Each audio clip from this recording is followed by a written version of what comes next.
Hello and welcome to another episode of Our World War II Dad.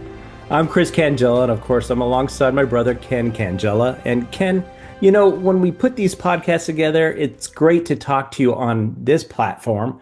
But when we have an opportunity to talk in person and sit down and really get into the World War II stories, well, that can't be beat. And we'll have a little bit more on that later. But as many of you know, Ken and I started this podcast to honor our father, Private First Class Louis Cangilla, a replacement soldier in Europe during World War II with the 99th Infantry Battalion Separate, famously known as the Viking Battalion. And Ken, to say that I've been looking forward to this episode would be a complete understatement. Indeed, Chris, because as I see the Christmas lights out your window behind you and the Christmas tree behind me, it reminds everyone that this is December, and that means Battle of the Bulge took place in 1944 in December. So we're on the 80th anniversary of the Battle of the Bulge. And so it's an important time of year to pause and think about those men who were our fathers or grandfathers who were fighting in the Ardennes forest in December of 1944 during the Battle of the Bulge. They were facing extremely cold temperatures. It's deep snow, and they're being faced with just a huge German advance. That's the last gasp of the German army. And so these men are fighting everything. And of course, they're in need of all kinds of medical attention, from frostbite to every other kind of wound you could imagine. And so thankfully, there's medical personnel on the grounds with them. And in fact, today we get to know Dr. Raymond Minge, who served with the American Medical Corps in Europe and with our dad in Company C of the 99th. We got the opportunity to chat with Dr. Minge's son, David, and Dr. Minge's grandson, Olaf, our first World War II son and World War II grandson combo.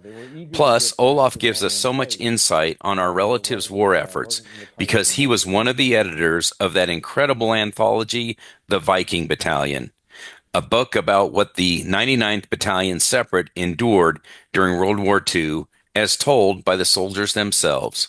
Yeah, we've talked about that book before and how much of a help it was for you when you were on your quest. But, David, Dr. Minge's son, and his wife Karen recently toured Europe to retrace his father's steps, just like you did, right? Yeah, that's right. Olaf and David reached out to me shortly before David's trip and asked for some advice on what to do and see while they were in Europe because they knew I had been there in the spring of 2023. So I shared some ideas with them and helped put them in contact with Volker in Versalen. And David Minge also had some contacts in the Canal Drive area and in Normandy as well. So he really had a grand tour of his time there and had some good guides along the way. And what was great about it is he was able to see some of the same sites that I went to along the Canal Drive area, in the Versalen-Aachen area, and as well as the Normandy area. And then he saw some sites that I didn't get to. So it was great to be able to talk to him about those other locations as well. Yeah, it's my favorite part is being able to look at the old photos of what happened during World War II and then see where you guys were recently and see how much it's changed and all those kinds of things. Yeah. So we enjoyed our conversation so much with Olaf and David that we actually had to kind of break this interview up into two parts. Part one, you'll see on this episode, and then part two will be in our next episode. And I got to tell you, it was a whole lot of fun. I know you enjoyed it as well. Typically, you and I will prep for an episode by, multiple phone calls and some texts and even some Zoom meetings. But for this special interview, well, we had the opportunity to take a deep dive into the Minge's family together in the same room. We looked at all their photos. We talked about all the other things that we saw in our past episodes. And it worked out so well because I was in Colorado with you for the holidays. And we had such a terrific time with, my immediate family joining your family for Thanksgiving dinner. And then that weekend, all of our brothers and sisters got together with mom and the extended family to celebrate the holiday. It was just a great time together. Yeah, it was, Chris, and it was really nice to collaborate in that fashion because it's easier to communicate that way, but it's just fun hanging out together because, of course, we'd go down other rabbit holes and talk about other World War II things in addition to prepping for our interviews with the Mingies. But it was just great to be together, and I think we might have snuck in a little poker, maybe a little billiards and a little darts as well. Maybe some of those things, our poor wives having to listen to us talk about World War II on and on and on. But anyway, it was a great time. So, we needed to do that in-person stuff more often and be able to get together as much as we can. And we'll probably try to do that here in the new year. Okay, let's get on with it. Here is part one of our chat with David and Olaf Minge about Dr. Raymond Minge, their World War II dad and grandfather. So, welcome, David and Olaf. We are so excited to talk to you today about the life of Raymond Minge, your father, David, and your grandfather, Olaf, who was in the 99th Infantry Battalion, that we've covered in our podcast over time. So, to jump right into it, David, if you would please just give us some background on the family history relative to the migration of the family from Norway and where they settled. Well, the families were farmers in Norway. They came from the area close to Sarpsborg, which is in turn close to Fredrikstad, south of Oslo, and a little bit to the east. So it's getting towards Sweden. And it's an area which is quite agricultural in Norway. And for economic opportunity, lured them to the United States. And in the 1880s, they went from that area of Norway directly to Ottertail County, which is where Fergus Falls is. And the area was settled almost completely by Norwegian immigrants. And so Norwegian was spoken throughout the county and in town, on Main Street, and so on. And my father learned Norwegian as a small child. Now, how often was that spoken in the house when your dad was growing up? Well, I'm not entirely confident about this, but my impression is that he and his sister quickly were asked by their parents to use English, and that they learned English then at the same time that they might be picking up Norwegian. And by the time they were in high school, my impression is that Norwegian was really beside the point, maybe to talk to their grandparents. They knew a little bit of Norwegian, but that was about it. Is that the same for both of you, for both you and Olaf? Is there just a little bit of Norwegian spoken? There was there was no Norwegian spoken when I was a small boy, and my grandparents didn't use Norwegian or try to teach us Norwegian. And so your father pursued a medical career prior to his military service. Is that correct? That's right. He decided as a boy that his objective was to be a medical missionary in China. And so he focused on that, I think, as he finished high school, as he went to college, and even in medical school. And he was, so to speak, commissioned as a missionary by the Lutheran Church in 1941.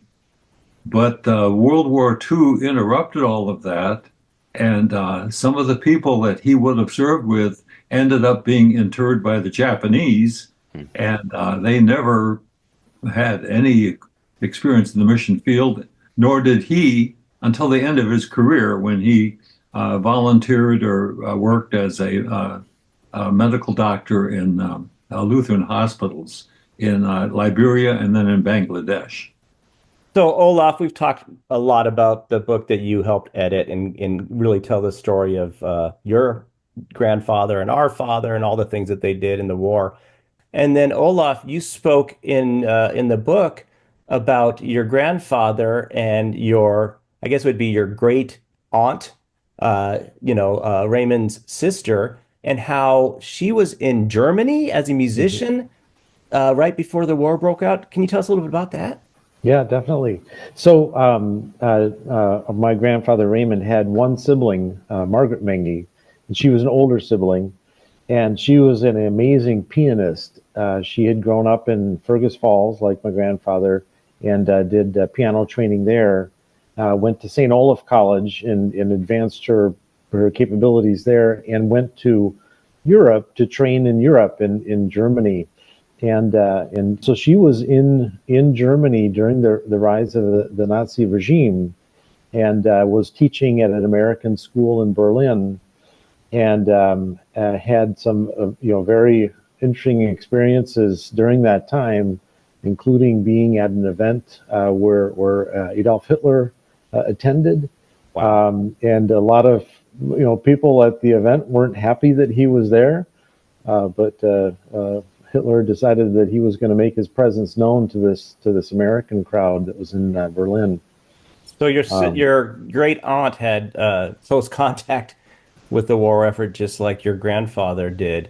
So let's talk a little bit about your grandfather's medical service. No, of course, you said he was trained beforehand, but David, did he enlist? Was he drafted? How did that come about? Well, it's my recollection that he was drafted twice, and the first time he didn't pass the physical because of flat feet. Oh, wow. And you might wonder, so how important is fat feet, or your foot for the doctor? But they didn't lower the standards. And then when he was in this residency program at the Cleveland Clinic, he was drafted, and that's when he joined the 99th. And so he had to leave the residency program and travel. And then after the war, he completed a residency program. And I think largely based on his experience during the war, he had chosen surgery and trained as a surgeon. Wow. So he had on-site training right there. Ken? Yeah. So David, did the 99th pick your dad, or did your dad choose the 99th? How did that come about? I'm fuzzy about that. He was certainly aware of his Norwegian roots and the fact that he understood spoken Norwegian and could fit in with a group like that. And at the same time, they wanted to have as many of the officers as possible, people of Norwegian heritage. So he And might have known some people in the area, but they'd possibly be younger because he was 29, right, when he went into the service. So maybe there were guys that he knew from the neighborhood, so to speak, 5, 10 years younger, right? I think that's very possible. Yeah, I agree. It's Go ahead. possible that based on that first occurrence, in which even though he was an athlete and competed in tennis in college, he didn't make it because of the flat feet, but he probably had a military record, and there may have been a note about his familiarity in speaking Norwegian. So history is sometimes easy to obtain documentation, and other times a little vague. Yeah. So Olaf, before we move on to Camp Hale, I just wanted to follow up on your great aunt and talk about how did she get out of Berlin, and what other things did she do before she left Europe? Right. Yeah. Well, it is. There are many interesting stories, and some of it I've been able to research through David's cousins, who would be, the Margaret Minge's children. They were helping their Jewish friends as times were getting more tight and difficult. So one of the things that they did is they helped smuggle out jewelry and valuables for some of their Jewish friends, and they had hidden jewelry inside Margaret's fiance's violin case. And we were taking a train out of Germany, and the SS inspected the train, and they wanted to ensure that this violin was not, being absconded with, and it was actually a violinist that had it. So they had her fiance play the violin for them on the train to prove that he really owned the violin. Little did they know that there were valuable gems and jewelry in the case. And That's it could have been a incredible. very serious offense, You may not know this, but I would assume, and this is just a vast assumption by me, that some of the Jewish people that they were helping get out of Germany might have been also fellow musicians. Indeed, most of their friends and their sort of social circle in Germany was would be the musicians, and the Jewish community was very active in the music community. One thing that's significant, I think, is that my aunt saw like Kristallnacht, the breaking of the glass, and a lot of the activity of the stormtroopers and the Gestapo. And she and her fiance was Swiss, and he was a medical student and became a doctor. They were on, I think, one of the last boats that left Europe through the Mediterranean to go to the United States before submarines begin to sink or put at risk all of that transportation. Wow. Yeah. Well, let's move on to Camp Hale. And Olaf, you're very familiar with Camp Hale from editing the book. Tell us a little bit about what you know about Camp Hale and Raymond's experience there at Camp Hale. Yeah, well, definitely. Well, I think the story of Camp Hale is such a fascinating one. The Army was looking for a high elevation place where they could do training, in the snow, in the mountains. And they found this valley high up in Colorado where there was an existing train line used by the mining industry. So they were able to leverage that train line to move not only the soldiers, but all the supplies and lumber and equipment needed. So they built essentially a city for 17,000 people in just a few short months, so that they could house not only the 1,000 men from the 99th, but also the 10,000 plus men of the 10th Mountain Division, right? Which is very well known. And our grandfather's experiences, or my grandfather's experiences there, were similar to the rest of the 99th. A lot of difficult and heavy training in the mountains with snowshoes and heavy 90-pound packs. It's possible that being an officer and a medical captain, that he might have been spared some of the training, but we know that they were all in excellent shape after their experience at Camp Hale. Yeah, it's so interesting because Ken and I's dad, was a replacement soldier with the 99th, never was at Camp Hale, yet retired, or actually worked majority of his life and retired in Colorado, and that's where we grew up. So it's just this weird full circle. You talked about his training. Is it right to assume that probably he was the lead medical officer for the 99th and oversaw all that? Okay, cool. That's correct, yeah. So as captain, he oversaw the medics for the 99th Battalion. And they had issues with frostbite and all of that kind of winter exposure, and which is ironic because when they got in the Battle of the Bulge, that was the type of risk that they were exposed to in addition to the firepower. Yeah, I have one question for you, David, specifically. You were born in 1942, if I have that correct, right? And your dad was training at Camp Hale in 1942. So how many months after your birth was he there? Do you remember? Well, as a small child, I was born in Minnesota. At the time, he was practicing medicine as a newly minted doctor in a small town. And we left that small town and went to Cleveland, where he had a residency at the Cleveland Clinic. And so I was born in March. I think we left that town by June. And by October, he was leaving the clinic and joining the 99th. Wow. So the movement was pretty quick. Pretty quick. That's interesting. So, Olaf, I know you're a skier. Was Raymond a skier before he went to Camp Hale, or did he have to learn to ski? Well, I don't think he was a downhill skier, but they more than likely did cross-country skiing. And the whole ski industry and even the terminology of downhill and cross-country is almost post-World War II. Mm-hmm. So the birth of the whole ski industry, downhill ski industry at least, was almost an outcome, especially of the 10th Mountain Division. Yeah, we speak of that quite often because they started the ski resorts like Vail and Ken's wife is from that area, so yeah, they've been up there many times. Absolutely. Yeah. So no doubt he had been on skis, but Yeah. I think it was a new experience. And the type of skiing they did there was up hills, traversing hills, Yeah. and if they were doing downhill, it wasn't on groomed slopes. It would have Right. been in deep snow and perhaps quite arduous to ski through. Sure. Yeah. And you've been in that area yourself skiing, haven't you?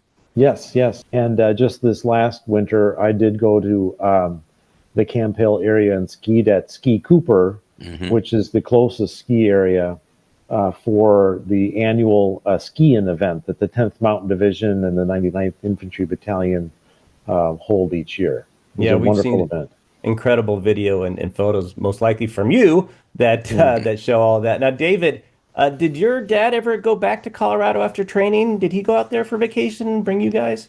Well, he enjoyed taking family camping trips. Uh, the only limitation was he didn't want to sleep on the ground. He had a belt full of that. So we had a little travel trailer, and he and my mother had what I would consider a double bed that they could sleep on. But indeed, we went to Colorado, and he enjoyed visiting the mountains. I think that the Camp Hale experience was one that had a significant impact on his life. Well, let's switch gears to them shipping out of the United States and heading off to England. Did Raymond share any thoughts about the crossing the seas and any fear of submarines and things like that before they arrived in England? Do you know anything along those lines? The submarine risks never came up in any conversation.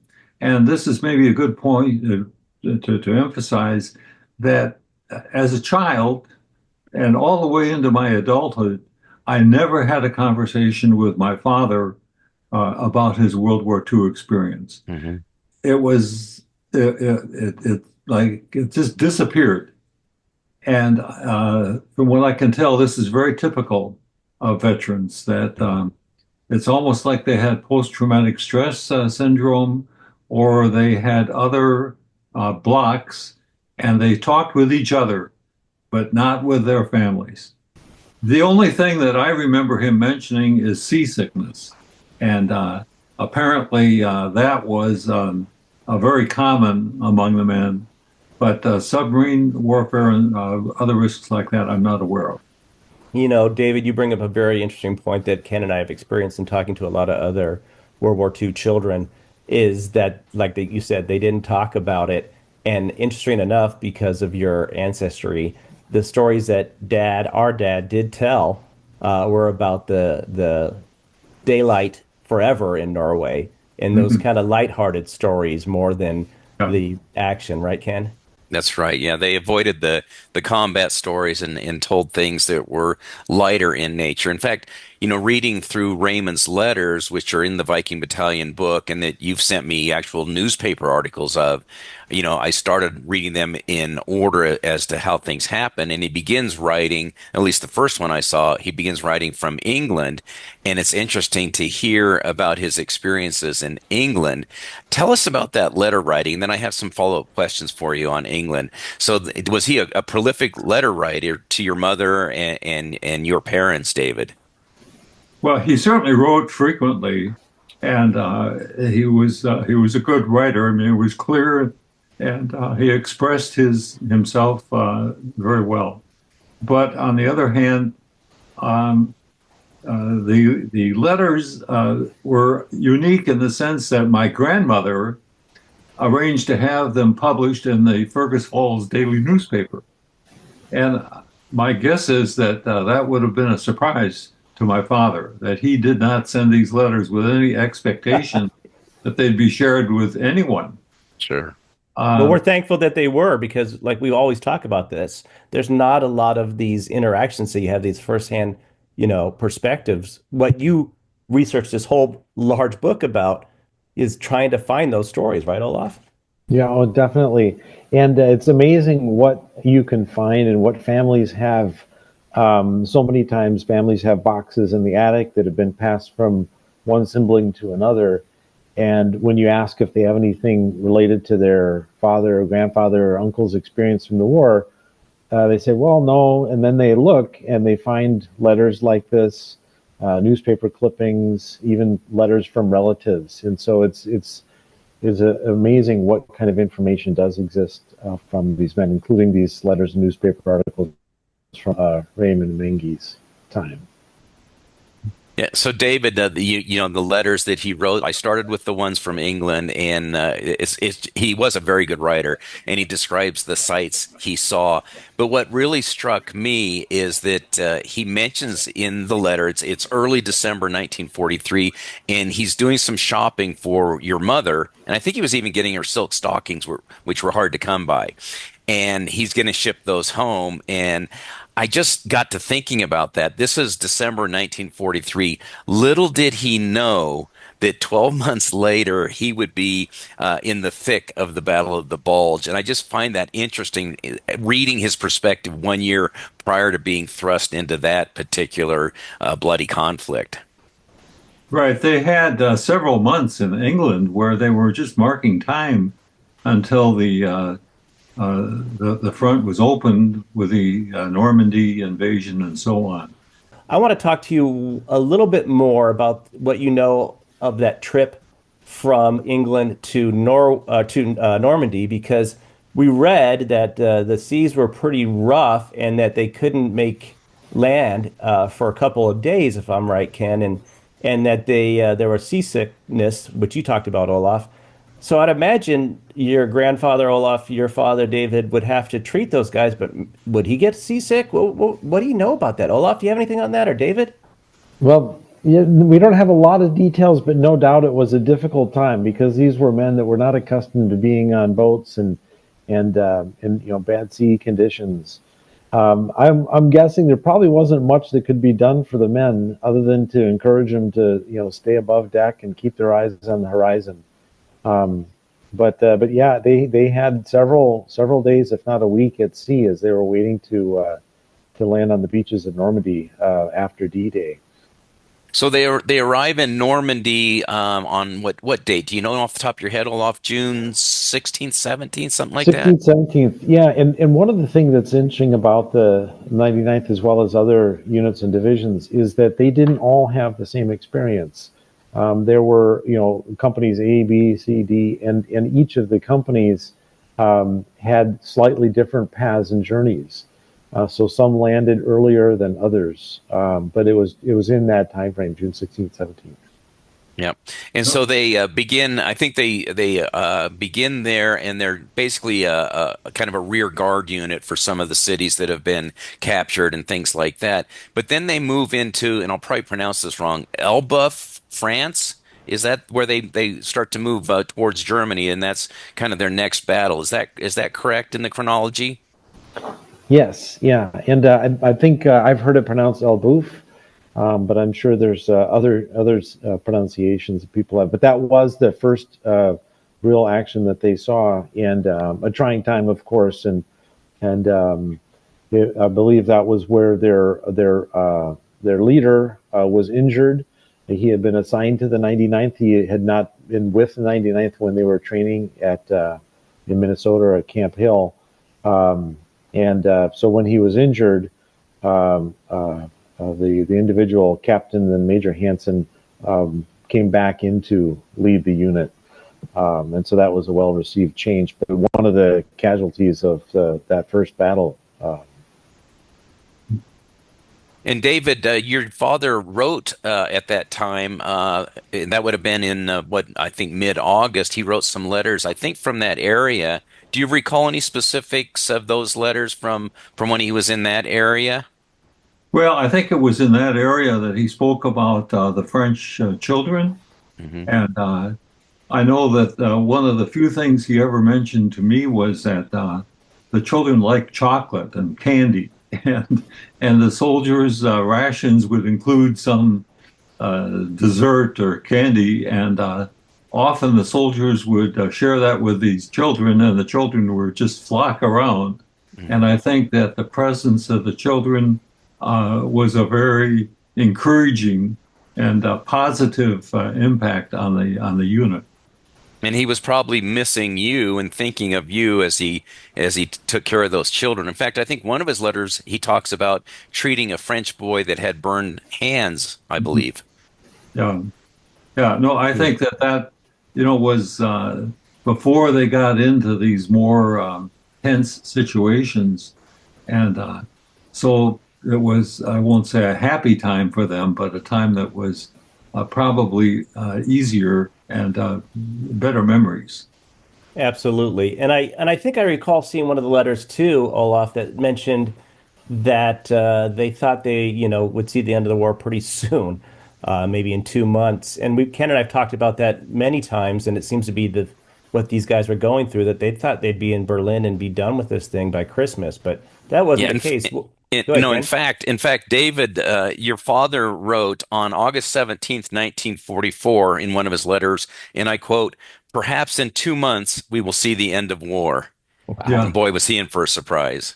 Well, and that was even up to the top of the command. I think Eisenhower had a wager with one of the other generals about whether the war would be over by Christmas. Hmm.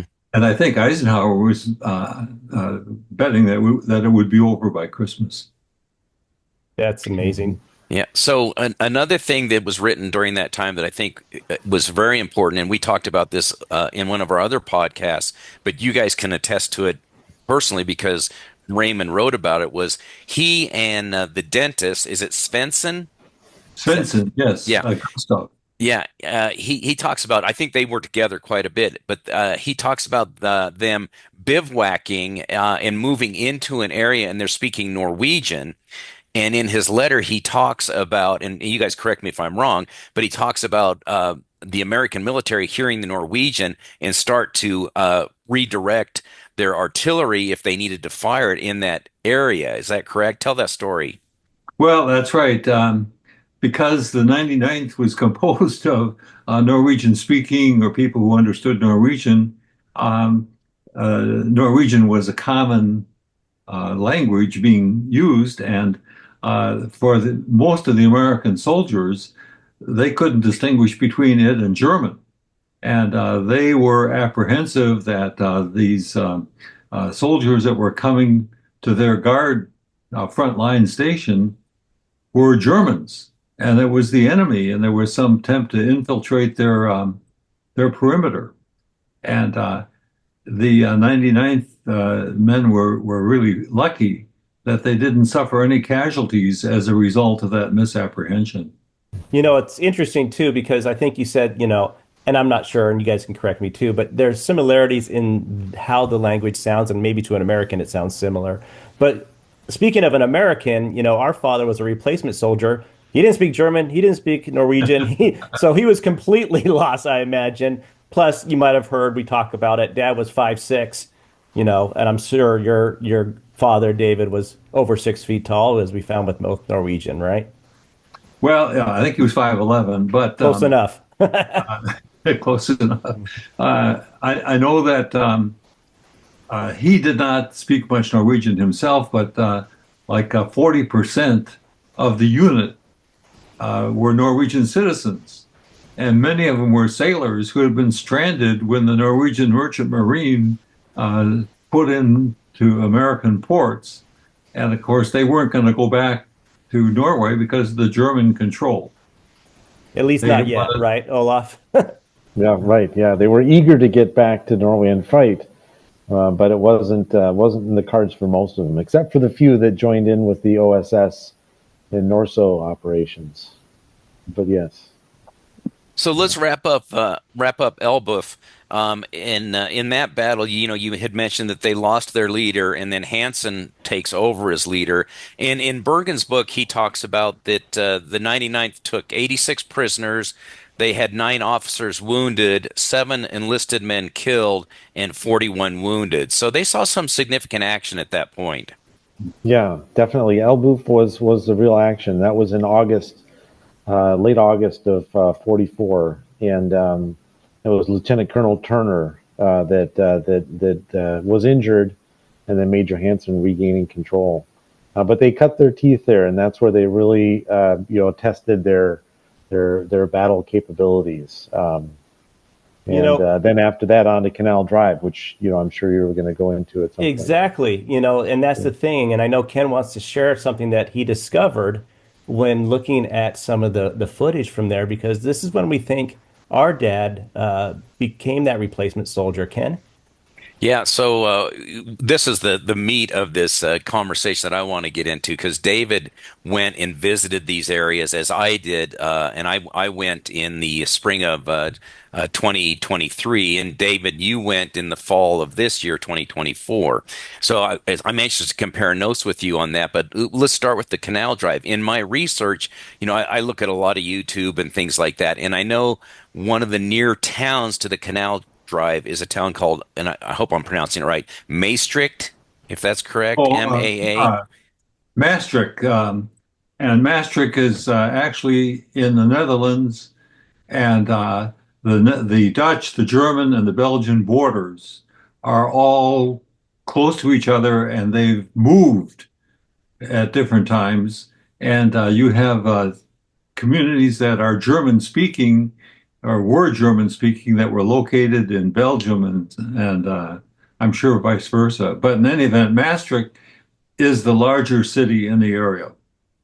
Yeah, and the reason I mentioned that is as I was looking into some of that history there and in thinking that my dad was in that area in his first combat experience, I came across a video of a truck driving through Maastricht, and I can't tell if it's a 99th truck or not. I can't quite see on the bumper, but there's a gentleman in the back of the truck that waves at the camera and flicks his cigarette.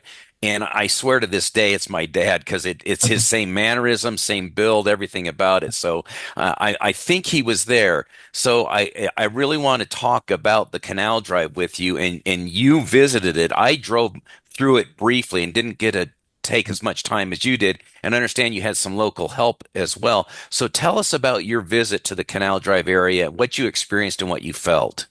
Okay. Well, first, I'd like to emphasize and thank the Belgian individual who gave us a guided tour of the area.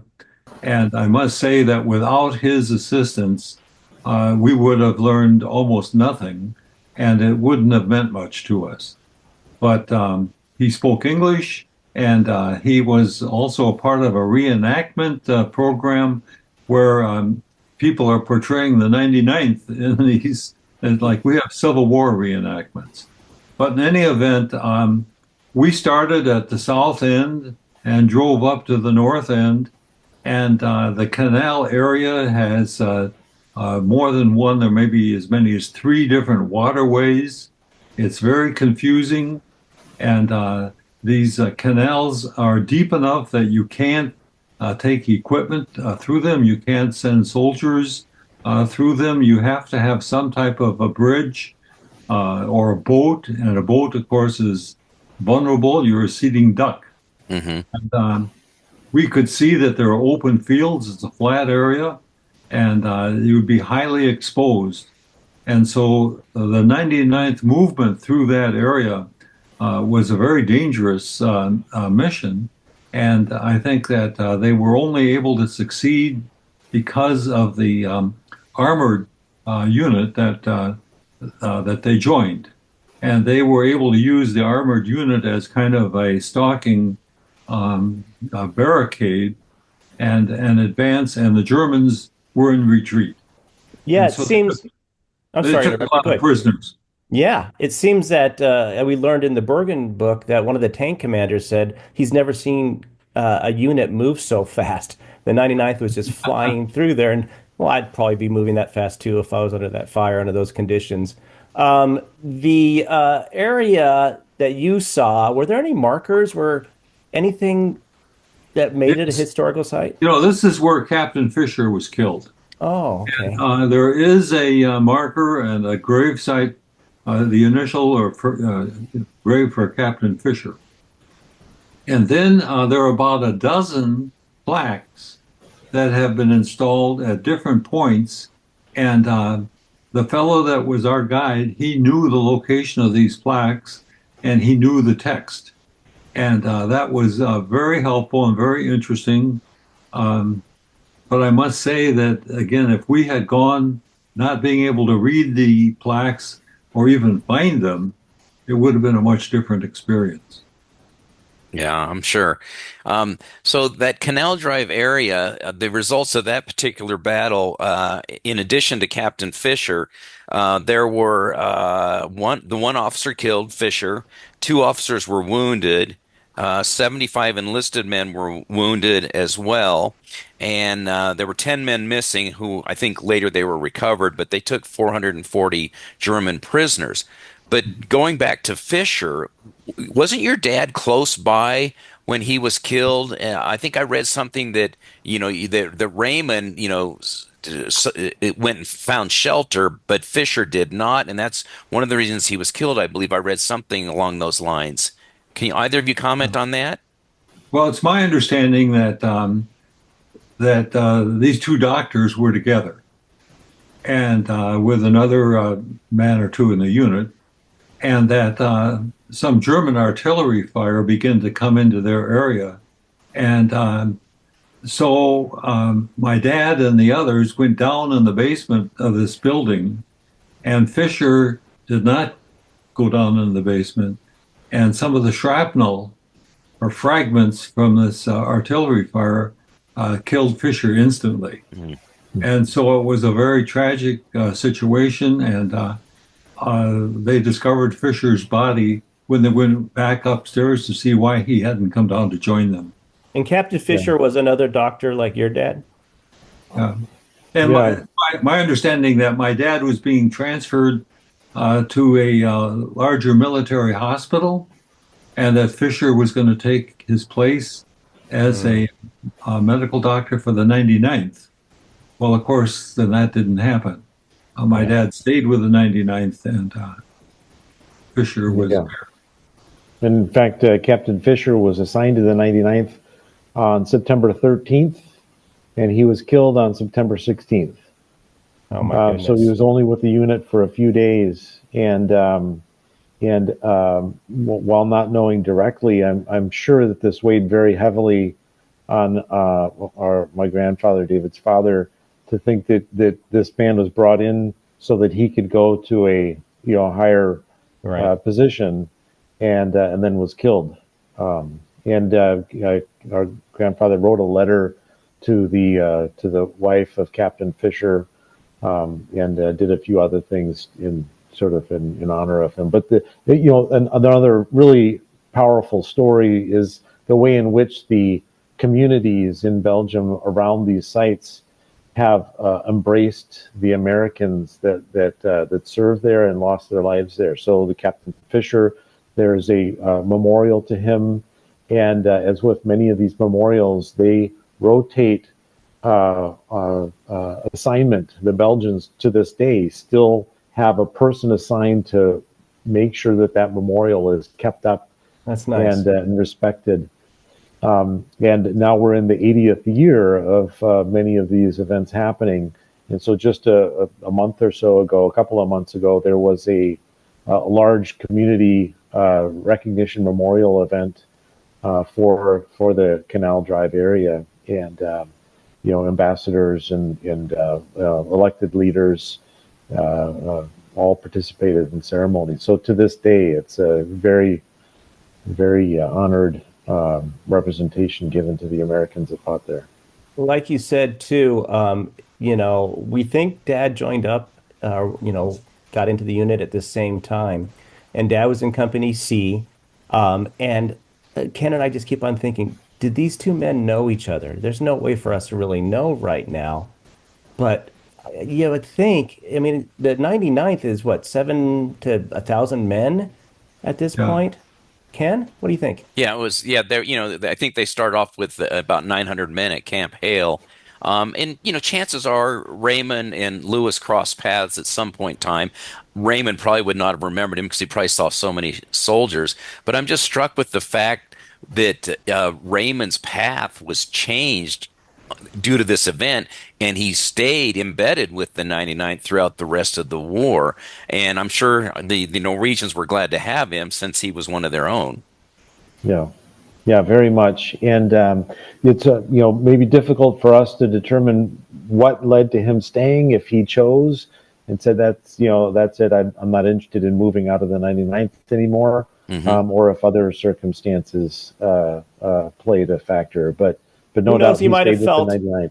I mean, who knows? He might have felt a little, not guilt, but something like that. Like, hey, this guy got killed because this is where I was supposed to be. I feel like I owe it to him. And Ken and I talked time and time again. They fought for the guy next to them in the foxhole. Maybe this is what I'm supposed to be doing, and I will save more lives doing this. And if I'm back at a hospital, who knows?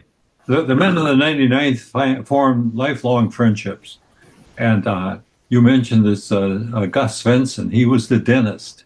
Right. And I remember going on picnics and different things, and I see his son, who's roughly my age to this day. And there were other members of the unit. We would visit with them. My dad was able to lure one of them to come and become the clinic manager of the town where we were living. And we would go on a vacation, and we would sometimes stop and visit somebody from the 99th. And there's one story that appeared in the Minneapolis paper. My dad was in a residency program in surgery, and he was at the emergency room at Minneapolis General Hospital, just dealing with whatever came in the door. And the police brought in this guy that they had shot, and said, we're going to be outside, so don't worry, but this guy needs medical attention. Well, it turned out it was somebody who had been in the 99th, and the newspaper reporter got a hold of it. Oh, no. And talked about the Army reunion that was on the emergency room surgery table. Probably best if it was under other circumstances, but still a small world nonetheless. Yeah, that is unbelievable. I used to think that these guys in the 99th and these Norwegian soldiers, that they didn't drink, they didn't swear, and that they lived almost like a monastic life. Well, yeah, I come to understand that they were no different than anybody else. It's funny that you say that too, because you're talking about your dad's post-war life, and Ken and I have seen some post-war photos of Dad having a great time. What was it, 1948, something around there? 47, New Year's Eve, 47. And that man, Ken and I never really knew. He was more of a authoritarian, going back there. But Ken? David, you mentioned Gus Svensson, and your family was close to their family, and your father writes about Gus in some of his letters. And what I remember reading in the newspaper articles, and that I think were published as well. And Olaf, if you know the story, you jump in here. But what I remember reading is Gus and Raymond are walking down a street or an alleyway, and shelling starts to happen. So they dive into the nearest ditch. And the thing that struck me as being so funny is Raymond writes that when Gus dove in the ditch, he had a cigar in his mouth. And when they came out of the ditch, that cigar could not be found anywhere. He lost the cigar when he dove in the ditch. And I just thought that was one of those lighthearted moments that, that they would talk about instead of the death of Fisher, those kind of things. Good. Yeah, I don't know the story directly, but I've, when going to now events that we've hosted, memorial events and reunion events for families, I found other pictures of my grandfather that are in other people's photo albums. Oh, wow. And now I think I've got 3 where he's smoking a cigar. Mm-hmm. And David, I don't think he smoked cigars around you or as an adult. Oh, yeah, he did. He did. Okay. All right. I don't think he did any smoking until he got in the military. Okay.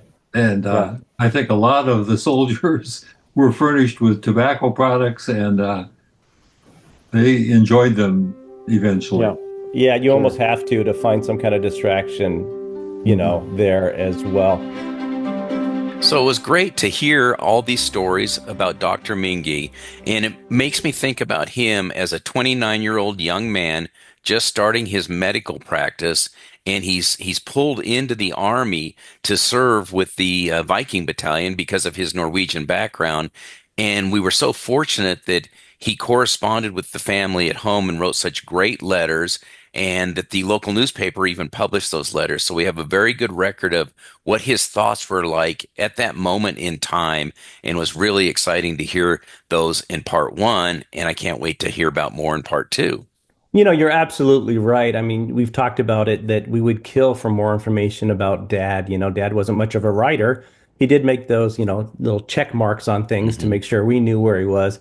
But letters would have been great. And of course, you mentioned how Dr. Minge is 29. I mean, Dad was 18 and 11 years younger. And it seems baffling that, not only was this doctor kind of ripped out of his life, but these young men who are not even, fully developed yet, right out of high school are ripped out of their lives to serve the greater good. But it's incredible. But we're going to have to leave it right there, because when we come back for part two of our special episode, we'll learn more about Dr. Minge and Dad's time in the 99th Infantry Battalion separate. Of course, we'll see the campaigns in Würselen and Aachen, Germany. And with the 80th anniversary of the Battle of the Bulge this December, 80 years since 1944, we will learn more about the brutal Battle of the Bulge, along with many other conflicts. But until then, we want to thank you for watching our World War II Dad, and we'll see you next time.